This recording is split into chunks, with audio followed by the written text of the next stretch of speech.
Hello friends, मैं हूं doctor मल्लिका वाजपेयी और आज इस वीडियो में हम बात करेंगे रूमेटॉइड आर्थराइटिस के बारे में, जिसको आयुर्वेद में आम बात का रोग कहा गया है।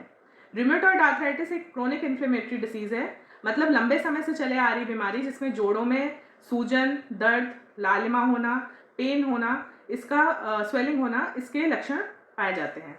रूमेटॉइड आर्थराइटिस एक ऑटोइम्यून डिसऑर्डर है और ये महिलाओं में ज़्यादा पाया जाता है, मिडिल एज लोगों में, और कई बार इसकी फैमिली हिस्ट्री भी देखने को मिलती है। रूमेटॉइड आर्थराइटिस जिन रोगियों में होता है वो कई बार जोड़ों के अलावा आईज, स्किन, लंग्स और हार्ट तक को इफेक्ट करता है। इसमें फीवर भी एक सिम्टम है जो देखने को मिलता है। ये एक बहुत ही पीड़ादायक रोग है। इसमें जोड़ों में डिफॉर्मिटी तक आ जाती है, मतलब विकृति हो जाती है, वो बाहर की तरफ हो जाते हैं, टेढ़े हो जाते हैं और इन रोगियों को चलने फिरने, उठने बैठने में काफ़ी तकलीफ होती है। रूमेटॉइड आर्थराइटिस के ट्रीटमेंट में पेन किलर्स, स्टेरॉइड्स और कुछ ऐसी दवाएं आती हैं जो इस डिसीज़ के प्रोग्रेशन को धीमा कर देती हैं और बहुत पेशेंट्स में जिनमें डिफॉर्मिटी हो जाती है जॉइंट्स में, उसमें सर्जरी भी सजेस्ट की जाती है। आयुर्वेद में इसको आम वात रोग बोला गया है। ये आम की वजह से रोग होने वाला रोग है। आम की उत्पत्ति मंद जठराग्नि की वजह से होती है। जब हमारा भोजन अच्छी तरह से पचता नहीं है तब वो आम की उत्पत्ति करता है। अब जठराग्नि मंद होने की और आम की उत्पत्ति होने के कारण मुख्यतः यही होते हैं कि जब हम अपना जो आहार विहार है वो देश काल ऋतु के अनुसार नहीं करते, मतलब जिस जगह आप रहते हैं उसके अनुसार आपका खान पान नहीं है, उसके विरुद्ध है। आपकी जो एज है उसके विरुद्ध है, जो ऋतु है उसके विरुद्ध है, जो सीज़न चल रहा है, मौसम चल रहा है, उसमें जो खाना पीना नहीं खाना चाहिए उसके विरुद्ध है। या जिन लोगों में बहुत क्रोनिक कोई डिसीज़ हो, लंबे समय से चली आ रही बीमारी हो, आलस्य बहुत रहता हो, इनडाइजेशन बना रहता है या कॉन्स्टिपेशन बना रहता है, ऐसे लोगों में जठराग्नि मंद रहती है और वो आम की उत्पत्ति करती है। ये आम जब संधियों में चला जाता है वहाँ पे जाके ये वात दोष के साथ मिलके आम वात ये रोग की उत्पत्ति करता है। इसका प्रमुख लक्षण ये देखने में मिलता है रोगियों में कि मॉर्निंग स्टिफनेस, मतलब जब वो सुबह सोकर उठते हैं या एक लंबे समय तक कहीं बैठे रहने के बाद उठते हैं तो उनका जो जॉइंट होता है वो जकड़ जाता है, उनको चलने फिरने या उठने बैठने में काफ़ी तकलीफ होती है।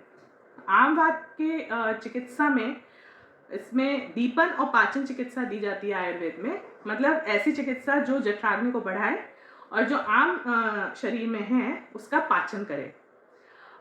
जो ऐसी महिलाएं होती हैं जिनमें अभी डिलीवरी हुई है वो भी जब अपने आहार का और जो पथ्य बताए गए हैं उनका ध्यान नहीं रखती हैं तो उनमें भी आम की बहुत ईजिली उनमें भी उत्पत्ति होती है।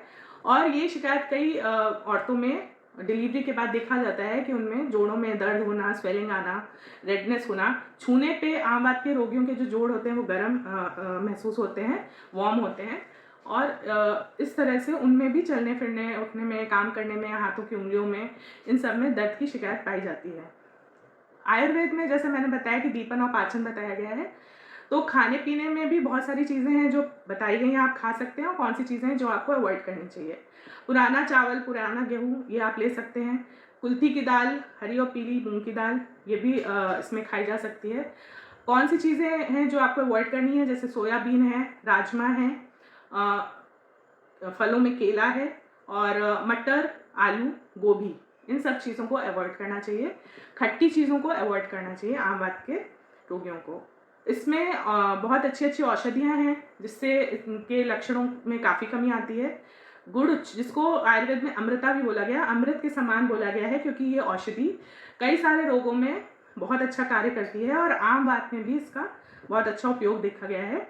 गुड़च का पाउडर 1 चम्मच और 1 चम्मच इसमें सोंठ का पाउडर मिला के 1 गिलास पानी में बॉईल करके जब वो पीने लायक ठंडा हो जाए तो उसमें एरेंड का तेल यानी कैस्टर ऑयल 1 चम्मच मिला के लेने से जो आम होता है वो शरीर से बाहर निकालने में ये हेल्प करता है। एक तरह का कोलन क्लींस करता है, तो आंतों से ये आम को बाहर निकालता है शरीर के, और जिससे इन जो आम वात के लक्षण होते हैं वो बहुत हद तक कम हो जाते हैं। तो उसको आप ले सकते हैं। इसमें गुग्गुल आते हैं, जैसे सिंहनाथ है, योगराज गुग्गुल है, उसका उपयोग किया जाता है। इस रोग में 2 अवस्थाएं रहती हैं, साम और निराम।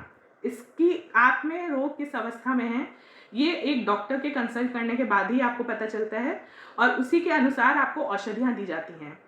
आयुर्वेद की चिकित्सा में प्रकृति कैसी है, रोगी की अवस्था कैसी है, उसके अनुसार ही औषधियों का निर्धारण करके दिया जाता है। तो जैसे एलोपैथिक ड्रग्स को ओवर द काउंटर लेके नहीं खाना चाहिए, इसी तरह आयुर्वेदिक दवाइयों को भी परामर्श के अंदर ही लेना चाहिए, तभी वो अच्छे से आपको फ़ायदा करती हैं। इसमें मुलेठी का चूर्ण, महारासनादि क्वाथ, पारिजात क्वाथ, ऐसी और जैसे सिंहनाथ गुग्गुल, योगराज गुग्गुल, ऐसी बहुत सारी औषधियाँ उपलब्ध हैं जो आम बात में बहुत अच्छा कार्य करती हैं और लक्षणों को बहुत हद तक कम करती हैं। स्वेदन में इसमें रूक्ष स्वेदन का उल्लेख है।